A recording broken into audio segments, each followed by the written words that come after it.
আমরা সাধারণত কাঁঠালকে গাছের ডালপালায় ঝুলে থাকতে দেখি, কিন্তু এখানে অনেকটা ভিন্নতা দেখা যাচ্ছে। এই কাঁঠালগুলো গাছের শেকড় থেকে বের হয়েছে, প্রাকৃতিকভাবে এর গোড়ায় কাঁঠাল ধরতে শুরু করেছে।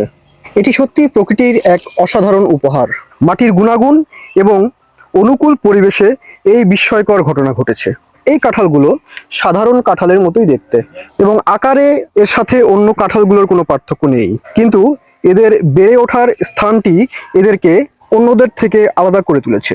সাধারণত কাঁঠাল গাছের কাণ্ড বা ডালপালায় ফুল আসে এবং সেখান থেকেই ফল ধরে, কিন্তু বিশেষ পরিস্থিতিতে বা নির্দিষ্ট কিছু গাছের জিনগত বৈশিষ্ট্যের কারণে গাছের গোড়ায়ও ফল আসতে পারে। এটি একটি বিরল ঘটনা, তবে অসম্ভব নয়।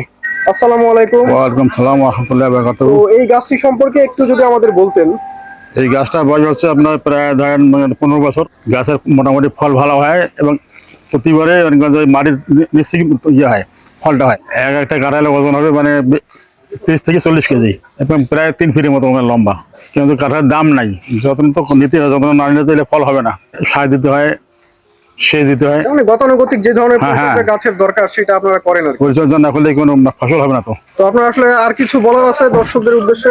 কাঁঠাল তো একটা জাতীয় ফল এবং এটা যদি সেরকম সরকার কিন্তু দাম দিত, কোলেস্ট্রল করতো, বিদেশে রপ্তানি করা যায় এই ফলটা।